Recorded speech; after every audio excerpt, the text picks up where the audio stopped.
ప్రియ దేవులారా, ప్రభు అయిన యేసుక్రీస్తు నామములో మీకందరికీ శుభములు, వందనాలు తెలియజేస్తూ ఉన్నాను. ఈరోజు దేవుని వాక్యము తిమోతికి రాసిన మొదటి పత్రిక 5వ అధ్యాయము 8వ వచనం.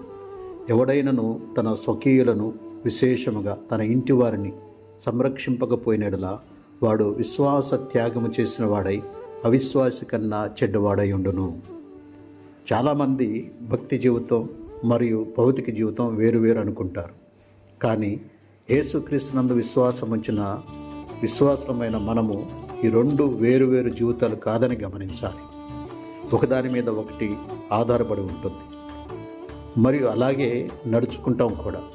నడుచుకోవాలని ఈ వాక్యం స్పష్టంగా తెలియజేస్తున్నది.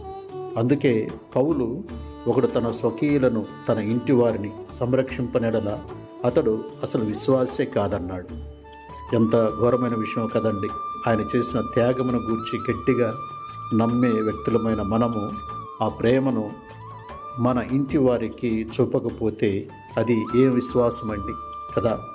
అందుకే విశ్వాసులైన ప్రతి ఒక్కరూ ముందు చేయవలసినది తన సొంత ఇంటి వారిని పోషించాలి, సంరక్షించాలి. అలా చేస్తూ తన సొంత ఇంటి గౌరవాన్ని నిలబెట్టాలి. ఇదే నిజమైన భక్తి జీవితం. తల్లిదండ్రులు సంరక్షించు సమయం వచ్చినప్పుడు వారి బిడ్డలు తప్పకుండా వారిని సన్మానించాలి, అలాగా వారిని పోషించాలి. తల్లిదండ్రుల రుణం ఆ రీతిగా తీర్చుకోవాలి. అలా చేయని వారు అవిశ్వాసుల కంటే చెడ్డవారని ఈ వాక్యము తెలియజేస్తూ ఉన్నది.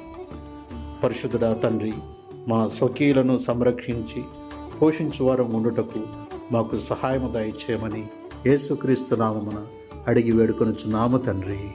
ఆమేన్.